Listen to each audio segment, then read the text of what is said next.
Hi, hello. Once again, welcome back to my channel, Life of Shifreen. അപ്പോൾ ഞാൻ ഇന്ന് സംസാരിക്കാൻ പോകുന്നത് ഈ ഒരു മൂവിയെ പറ്റിയിട്ടാണ്. ഈ ഒരു മൂവി നിങ്ങൾക്ക് ഇങ്ങനെ കണ്ടാൽ മനസ്സിലാവുമെന്ന് അറിയില്ല, പക്ഷെ എല്ലാവർക്കും മലയാളികൾക്ക് എല്ലാവർക്കും അറിയാവുന്ന മൂവിയാണ്. മലയാളത്തിൻ്റെ ക്ലാസിക് മൂവി എന്നൊക്കെ പറയാൻ പറ്റുന്ന ഒരു മൂവി, അവളുടെ രാവുകൾ എന്ന് പറയുന്ന ഒരു മൂവിയാണിത്. അപ്പം ഞാൻ ഈ കഴിഞ്ഞ 2 ദിവസം മുന്നേ ഈ മൂവി കാണാനിടയായി. ഞാനിങ്ങനെ യൂട്യൂബിൽ ജസ്റ്റ് ഇങ്ങനെ സ്ക്രോൾ ചെയ്തുകൊണ്ടിരിക്കുമ്പോൾ അതിലെനിക്കൊരു മ്യൂസിക് സജഷൻ വന്നു. അതായത് ഈ മൂവിയിലെ ഉണ്ണിയാരോ ആ ഒരു സോങ്ങിനെ എനിക്കിങ്ങനെ സജഷനായിട്ട് വന്നു. അപ്പം ഞാനത് കേട്ട് നോക്കിയപ്പോൾ ഭയങ്കര മനോഹരമായ ഒരു പാട്ട്. അപ്പം ഞാൻ വിചാരിച്ചത് ഏത് ഫിലിമിലെ ആണെന്ന് ഇങ്ങനെ നോക്കിയപ്പോഴാണ് അത് അവളുടെ രാവുകളാണെന്ന് എനിക്ക് മനസ്സിലായത്.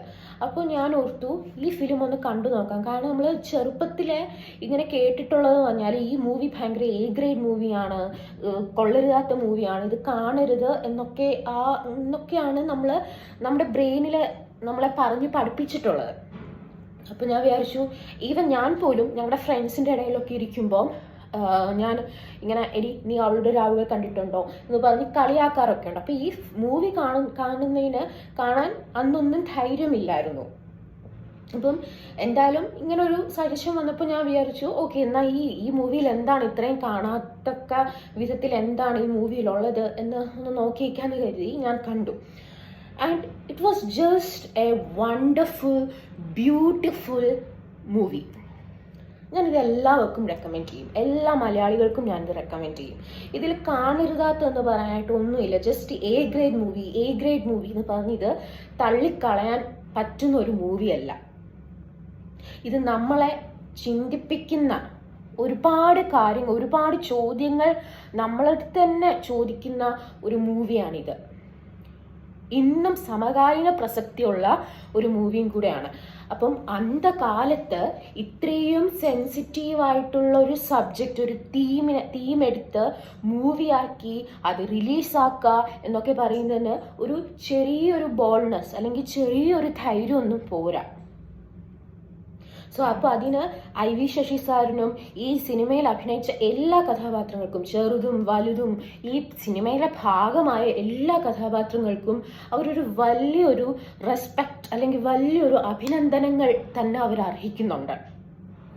ഇപ്പം ഈ മൂവിയിൽ എനിക്ക് ടച്ചിങ് ആയിട്ടുള്ളൊരു സീൻ എന്ന് പറഞ്ഞാൽ, ഇതിൽ സുകുമാരൻ സാർ അവതരിപ്പിക്കുന്ന കഥാപാത്രം സീമ മാമിനെ ജയിലിൽ അടയ്ക്കുമ്പോൾ അവരെ പുറത്തു കൊണ്ടുവരാനായിട്ട് സുകുമാരൻ സാറിൻ്റെ കഥാപാത്രം പോകുന്നുണ്ട്. അപ്പം ഈ കഥാപാത്രം പോലീസിൻ്റെ അടുത്ത് ചോദിക്കുന്നൊരു ചോദ്യമുണ്ട്, അതെങ്ങനെയാണ് സാർ സ്ത്രീ മാത്രം കുറ്റക്കാരിയാവുക? നിങ്ങൾ എന്തുകൊണ്ടാണ് പുരുഷനെ അറസ്റ്റ് ചെയ്യാത്തത്? പുരുഷനും കുറ്റക്കാരനല്ലേ എന്ന് ചോദിക്കുന്നുണ്ട്. അപ്പോൾ അത് ഭയങ്കര പ്രസക്തമായിട്ടുള്ള ഒരു ചോദ്യമാണ്, ഇന്നും പ്രസക്തമായിട്ടുള്ള ചോദ്യമാണ്.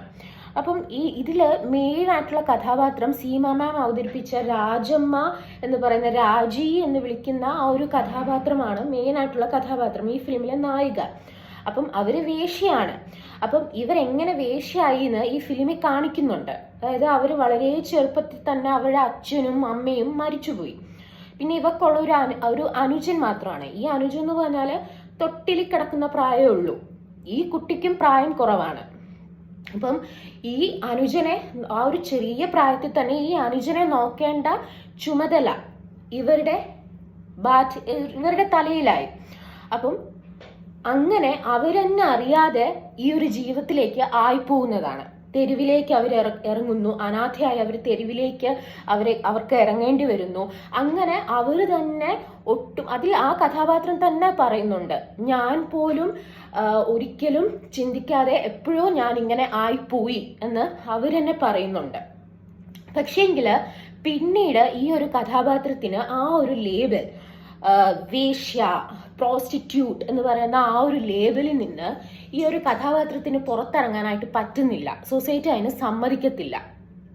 അതുപോലെ തന്നെ ഈ ഫിലിമിലെ ക്ലൈമാക്സ് സീനിൽ ഈ ഫിലിമിലെ നായകൻ ബാബു എന്നാണ് കഥാപാത്രത്തിൻ്റെ പേര്. ബട്ട് എനിക്ക് ആ കഥാപാത്രം അഭിനയിച്ച നായകൻ്റെ റിയൽ നെയിം എനിക്കറിയത്തില്ല. അപ്പം ഈ കഥാപാത്രത്തിൻ്റെ അമ്മ ഈ സീമയെ കൊണ്ട് മകന്റെ ഭാര്യയായിട്ട് വീട്ടിൽ കൊണ്ടുവരുന്നുണ്ട്.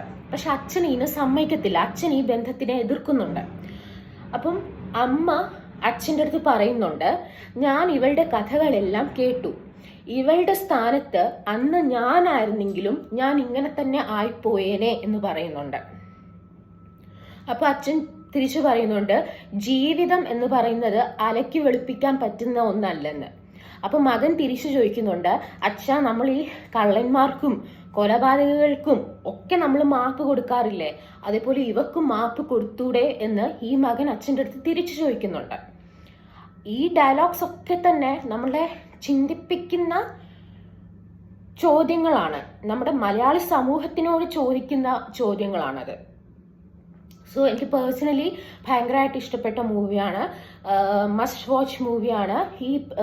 ഈ ഇങ്ങനെ ഒരു റെവല്യൂഷണറി മൂവി അക്കാലത്ത് ഇറക്കിയ IV ശശി സർ, പിന്നെ ഈ ഫിലിമിൻ്റെ ഭാഗമായ എല്ലാവർക്കും ഒരുപാട് നന്ദി. ഇങ്ങനൊരു റെവല്യൂഷണറി തോട്ട് മലയാളികളുടെ മനസ്സിൽ കൊണ്ടുവന്നതിന് ഒരുപാട് നന്ദിയുണ്ട്. അതുപോലെ തന്നെ പിന്നെ ഞാൻ സജസ്റ്റ് ചെയ്യുന്ന ഒരു മൂവിയാണ് മാറ്റിനി എന്ന് പറഞ്ഞിട്ട് മൈഥിലിയുടെ ഒരു മൂവിയുണ്ട്. അതിൻ്റെ ഓർമ്മ ശരിയാണെങ്കിൽ ഞാൻ 7th പഠിക്കുമ്പോൾ റിലീസായൊരു മൂവിയാണ്. അതിൽ ഈ മൈഥിലി ഇങ്ങനെ സിഗരറ്റ് വലിച്ചുകൊണ്ടിരിക്കുന്ന ഒരു പോസ്റ്റർ ആ സമയത്ത് എന്താ ഇറങ്ങി എന്ന് പറഞ്ഞിട്ട് ഭയങ്കര വിവാദമായൊരു മൂവിയാണ്. എന്നിരുന്നാലും ആ വിവാദങ്ങൾക്കിടയിലും ഇത് തിയേറ്ററിൽ വന്നു, ബട്ട് ഫ്ലോപ്പ് ആയിപ്പോയി. പക്ഷെ 2 വർഷങ്ങൾക്ക് മുന്നേ ഞാനിത് കണ്ടപ്പോൾ എനിക്കിത് ഭയങ്കര ഇഷ്ടപ്പെട്ടു. ഞാൻ കാലം തെറ്റി ഇറങ്ങിയ സിനിമ എന്ന് വിശേഷിപ്പിക്കാനാണ് ആ മൂവി എനിക്ക് വിശേഷിപ്പിക്കാനാണ് ഇഷ്ടം.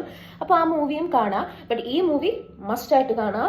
അപ്പോൾ അടുത്തൊരു വീഡിയോയിൽ പുതിയൊരു ടോപ്പിക്കുമായിട്ട് വരാം. അതുവരെ ടേക്ക് കെയർ, ബൈ ബൈ.